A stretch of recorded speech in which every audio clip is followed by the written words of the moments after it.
this morning, man, we got something better than that. We have the man himself, Hank Williams. Hank, how are you? All fine, Bob. It's awfully good to see you again, fella. Hank Williams, the legendary music legend and one of the industry's shakers, died sad, rich, and young. What happened to Hank that led to his untimely death? In this video, get ready to explore the life, career, inner struggles, and tragic end of one of the early pioneers of country music. The making of a legend. But when Hank discovered music, he tapped into a source of power and creative expression that never let him down. Hiram Williams, popularly known as Hank Williams, was born September 17, 1923. Hank was an American singer, songwriter, and musician. You cannot talk about country music and exclude Hank's name. In the history of country music, his name is etched in the hearts of many. Also, Hank is regarded as one of the 20th century's most significant and influential musicians. During his lifetime, he recorded 55 singles that reached the top 10 of the Billboard Country and Western Bestsellers chart, 5 of which were released posthumously, and 12 of them went #1. Despite all these beautiful achievements, Hank had a sad ending, and his death broke many hearts. Before we get to that, let's explore his life. How did Hank Williams reach the top of the ladder within a short lifespan? Born in the rural community of Mount Olive in Butler County, Alabama, Hanks lived a life full of struggles. He was the third child of Jesse Lilybell and Alonzo Humble Williams. Hank was of both English and Welsh ancestry. His father was a railroad engineer who worked for the W.T. Smith Lumber Company. He was drafted during World War I and served from July 1918 to June 1919. During his work, he suffered severe injuries after falling from a truck. This broke his collarbone, and he received a severe blow to the head.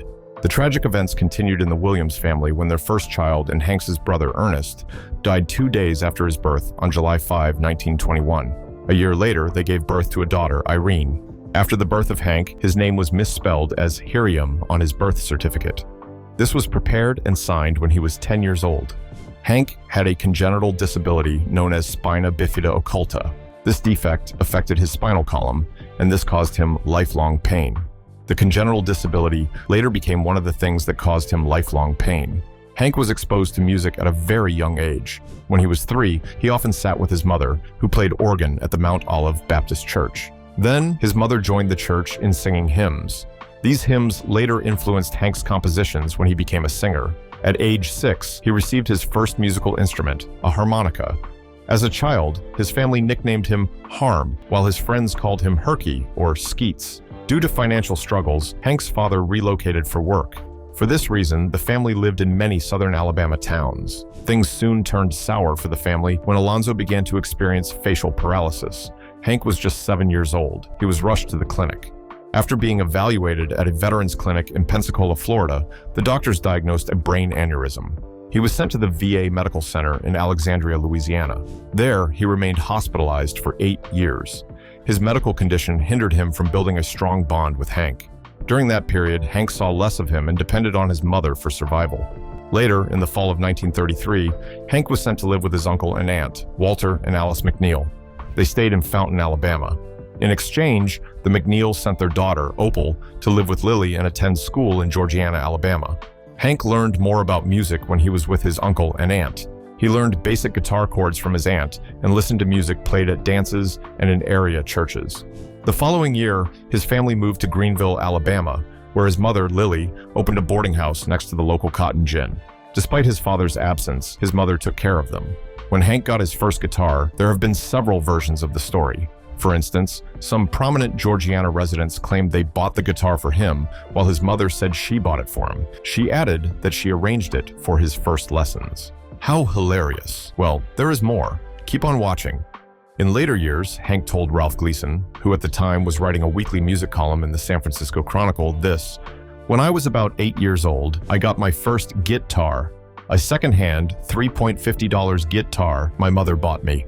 That settled it." Gawky and shy, Hank attached himself to an old black man, Rufus Payne. The man was a street performer, and Hank gladly followed him around town. During that period, Payne gave him guitar lessons in exchange for money or meals prepared by his mother. Payne's basic musical style was blues, and he repeatedly stressed the importance of maintaining good rhythm and time. Sometimes he added the showmanship of stoops, bows, laughs, and cries to his performances. All these made Hank love and respect him more. Later, Hank recorded "My Bucket's Got a Hole in It," one of the songs Payne had taught him. Aside from Paine, Hank was also greatly influenced by Roy Acuff. In 1937, Hank got into a fight. What? This was surprising for a boy known for his good behavior. Let's see what happened. That year, Hank fought with his physical education teacher about the exercises the coach wanted him to do.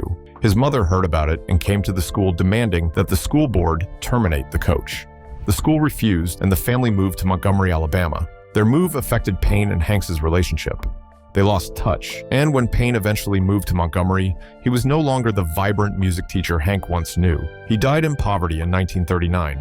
Hank credits him as his only musical training provider whenever he talks about Paine. His death did not stop Hank's desire for music. Hank participated in a talent show at the Empire Theater in 1937. During the talent show, he won the first prize of $15 after singing his first original song, WPA Blues. He wrote the lyrics and used Riley Puckett's Dissatisfied as the tune, a remarkable feat for a young man. Hank never learned to read music. Instead, he based his compositions on storytelling and personal experiences. After school and on weekends, he sang and played his Silverstone guitar on the sidewalk in front of the WSFA radio studio. Also, his recent win at the Empire Theater and the street performances caught the attention of WSFA producers, who occasionally invited him to perform on air with Dad Crisell's band. Gradually, he got more offers. His successful radio appearances fueled his entry into a music career. He started his band for show dates, the Drifting Cowboys. The band's original members were guitarist Braxton Schuffert, fiddler Freddie Beach, upright bass player Smith Adair, and comedian Smith Adair. At first, the band was known as Hank and Henry and the Drifting Cowboys. They appeared frequently as fill-ins at the local dance hall, Thigpen's Log Cabin. After this, they traveled throughout central and southern Alabama, performing regularly in clubs and private gatherings. During that period, Hank's mother, Lily, was their manager, and she supported them all through. On October 1939, Hank dropped out of school. He was passionate about music and decided to go all in. No one questioned his decision. His mother began booking more show dates, negotiating prices, and driving the band to some of their shows. Since school affairs no longer held Hank down, the band gladly traveled and toured as far away as Western Georgia and the Florida Panhandle. They started playing in theaters before the screening of films, and later they played in honky-tonks. During this period, Hank was getting addicted to alcohol, and it was turning into a problem. He spent much of their show revenues on alcohol, which did not sit well with the band members. Also, Hank returned to Montgomery during their tour schedules to host his radio show. Things were going pretty well for Hank until 1941, when tragedy struck again. That year was America's entry into World War II, and for that reason, many people were drafted into the Army. Hank was medically disqualified from military service after falling from a bull during a rodeo in Texas. Due to his fall, he suffered a back injury. Though Hank was not drafted, all his band members were drafted, and he had to get replacements to keep the band growing. This turned fruitless as many of his band members quit the band because of Hank's alcoholism. Also, in August 1942, WSFA fired him for habitual drunkenness. At one of his concerts, Hank met Roy Acuff backstage. That day, Roy warned him of his alcohol, saying, "You have got $1 million voice, son, but a 10-cent brain." For a while, he stopped making music and started a job as a shop fitter's helper for the Alabama Dry Dock and Shipbuilding Company at Mobile in 1942. He also worked briefly at Kaiser Shipyards in Portland, Oregon, apparently lured by the company's free tickets, free accommodations, free training, and good wages. While everyone thought Hank was going extinct, he bounced back. In 1945, back in Montgomery, Hank decided to return to WSFA radio. He tried to expand his repertoire by writing original songs. Then he published his first songbook, Original Songs of Hank Williams. The songbook contained I'm Not Coming Home Anymore and several more original songs. It was 9, including one not written by him, A Tramp on the Street. Later, in 1947, Hank signed with MGM Records. He released Move It On Over during his partnership with the record label. The song ended up becoming a country hit. Later, in 1948, he moved to Shreveport, Louisiana. When he arrived, he joined the Louisiana Hayride, a radio show broadcast on KWKH. The broadcast brought him into living rooms all over the southeastern United States, appearing in weekend shows. As part of the arrangement, Hank got a program on the station. Also, he got bookings through the Hayride's artist service to perform across western Louisiana and eastern Texas. He was always returning on Saturdays for the show's weekly broadcast. His fame grew, and people gradually fell in love with his music. After a few moderate hits, he released his version of the 1922 Cliff Friend and Irving Mills song, Lovesick Blues. The song was a huge hit, and it stayed at #1 on the Billboard charts for 4 consecutive months. His success with Lovesick Blues and Wedding Bells earned him a management contract with Oscar Davis. After signing the contract, Davis booked him on a Grand Ole Opry package show. Later, he negotiated Hank's induction into the musical troupe. On June 11, 1949, Hank debuted at the Grand Ole Opry. There, he received 6 encores. He also brought Bob McNett, Hillis Buttram, Jerry Rivers, and Don Helms to form the most famous version of the Drifting Cowboys. It was an excellent year for Hank. That same year, his wife gave birth to his son, Hank Williams Jr.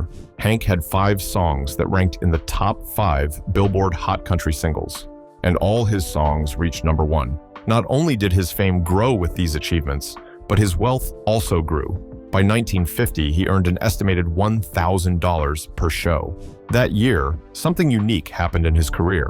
He started recording as Luke the Drifter for his moral-themed songs. Many of those songs were recitations and not singing. Fred Rose was concerned that it would affect the jukebox operators who serviced the machines at the honky-tonks where his songs were most commonly played. He was worried that if a customer punched a Hank Williams selection on a jukebox, a sermon would be heard rather than the music they expected. For this reason, he requested that Hank use a pseudonym for his recitations to avoid leading people astray. Although the real identity of Luke the Drifter was not meant to be revealed, Hank often performed part of the recorded material on stage. Most of the material was written by him, though Fred Rose wrote at least one piece. According to Hank's son, others were written as collaborations between Hank, Rose, and himself. The songs portrayed Luke the Drifter as someone who travels from place to place. He is busy narrating stories of different characters and philosophizing about relationships gone awry, injustice in society, and death. Performances of these compositions were filled with Hank's voice, an organ, a bass fiddle, and Helms' steel guitar. Hank went on to release more hit songs like My Son Calls Another Man Daddy, Why Should We Try Anymore, Long Gone Lonesome Blues, Why Don't You Love Me, and I Just Don't Like This Kind of Livin'. And in 1951, he released Dear John, which became a significant hit, but the B-side, Cold, Cold Heart, later became one of his most recognized songs. Hank's career peaked in the late summer of 1951 with his Hattical tour of the U.S. with Bob Hope and other actors. After the tour ended, he was photographed backstage at the Grand Ole Opry, signing a motion picture deal with MGM Records. Later in October, Hank recorded a demo, There's a Tear in My Beer, for a friend, Big Bill Lister, who had recorded Beer Drinking Blues.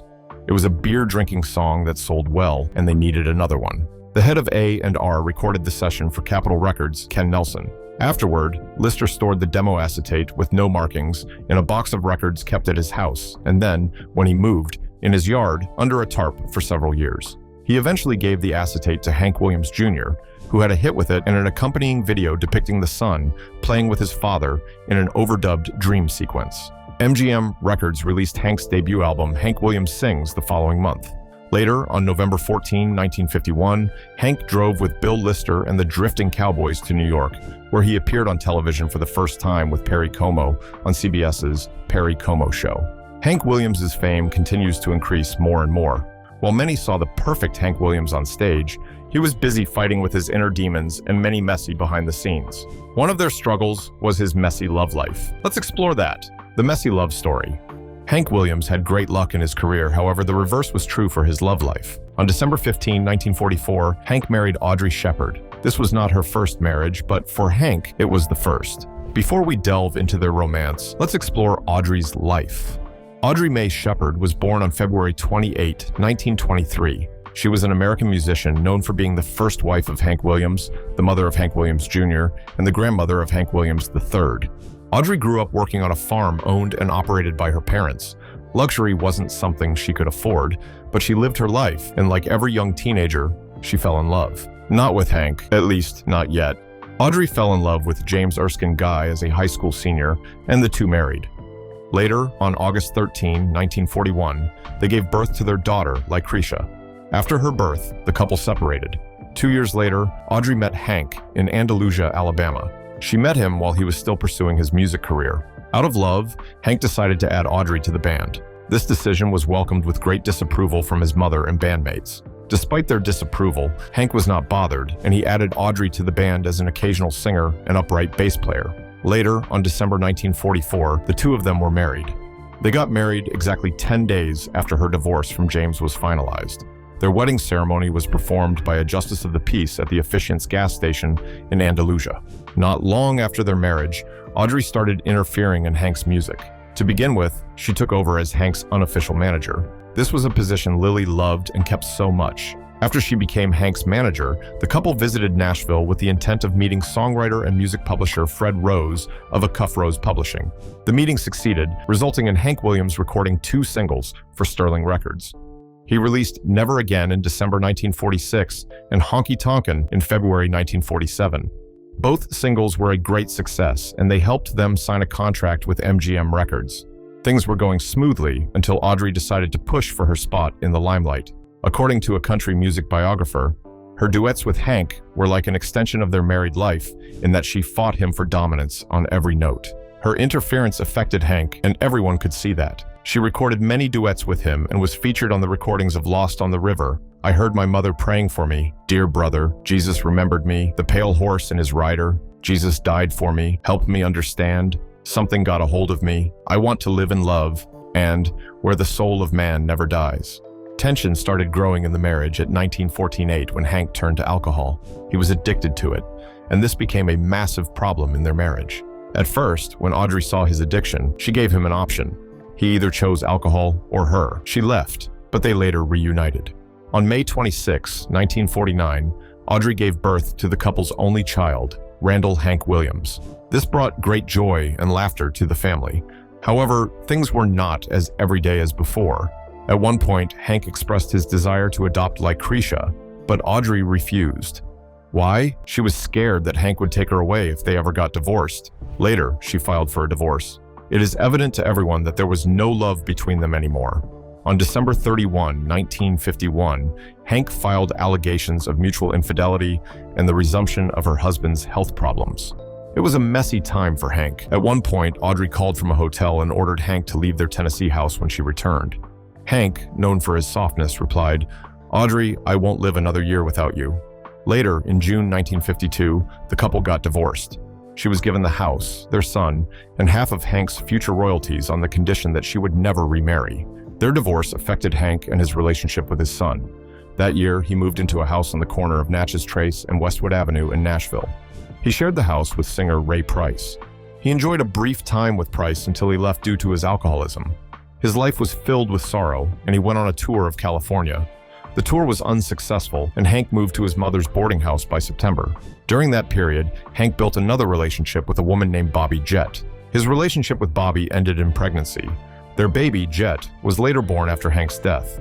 His mother adopted Jett, who became a ward of the state after her grandmother's death. She was later adopted and raised by a couple.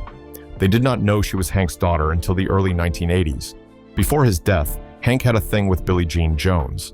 On October 18, 1952, the two of them got married. A justice of the peace in Minden, Louisiana, united them. 2 public marriage ceremonies were held at the New Orleans Civic Auditorium the next day. 14,000 seats were sold for each. A judge annulled their marriage. According to the judge, Jones's divorce had not become final until 11 days after she married Hank. For this reason, the judge ruled that their wedding was not legal. His first wife, Audrey, and his mother pushed behind having the marriage to be declared invalid, and they pursued the matter for years. Many rumors and speculations about Hank having children with different women started circulating. For instance, Louis Fitzgerald claimed to be Hank's illegitimate son. He was also the son of Marie McNeil, Hank's cousin.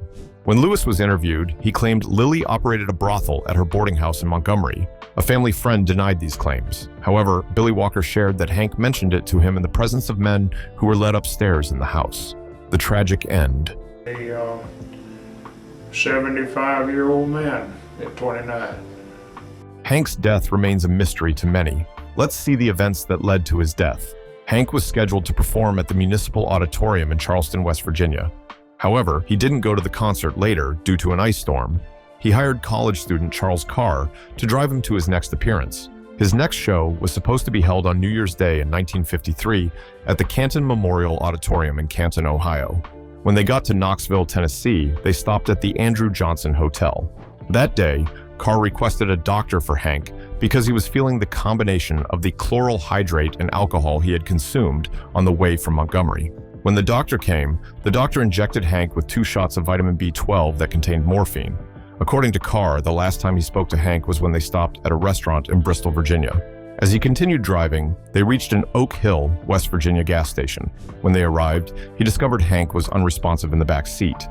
He called out to him, and after several attempts, he realized he was dead. Carr asked the owner of the station to call the police. His body was taken and an autopsy was conducted. The cause of the death was determined to be insufficiency of the right ventricle of the heart. The news of his death spread everywhere. Tributes to Hank took place the day after his death. Also, his body was transported to Montgomery and then placed in a silver coffin shown at his mother's boarding house. The funeral later took place on January 4 at the Montgomery Auditorium. During the funeral, 15,000 to 25,000 were reported to be in attendance, while the auditorium was filled with 2,750 mourners. During the funeral, 4 women fainted, and a 5th woman was carried out of the auditorium. They were hysterical after falling at the foot of the casket. According to reports, his funeral was said to have been far larger than any funeral ever held for any other citizen of Alabama. It was also recorded as the most significant event ever held in Montgomery. His funeral surpassed Jefferson Davis's inauguration as president of the Confederacy. During that time, around 2 tons of flowers were sent. Hank's remains are still interred at the Oakwood Annex in Montgomery. After Hank's death, many controversies started. First, there were reports that the result of the original autopsy indicated that Hank had died of a heart attack. There were many back and forth on this. Later, author Colin Escott concluded in his book Hank Williams, the biography, that the cause of death was heart failure. According to her, the heart failure was caused by the combination of alcohol, morphine, and chloral hydrate. Also, the investigating officer in Oak Hill once declared that Carr had told him he had pulled over at the Skyline Drive-In restaurant. According to Carr's report, he found Hank dead at the restaurant. Upon hearing this report, Peter Cooper of the Tennessean interviewed Carr. After the interview, he said that all he could offer was that somewhere between Mount Hope and Oak Hill, Carr noticed Williams' blanket had fallen off. Carr told another reporter, "I saw that the overcoat and blanket covering Hank had slipped off. When I pulled it back up, I noticed his hand was stiff and cold. When he tried to move his hands, they snapped back. I don't know which ones we will need to go on to the same position the hotel porters had arranged him in." Carr told Cooper that everything happened at the side of the road 6 miles from Oak Hill, but the investigating officer, Howard Janney, placed it in the Skyline Drive and restaurant's parking lot. Later, another researcher came up with different information, claiming it could have happened at any gas station near Mount Hope.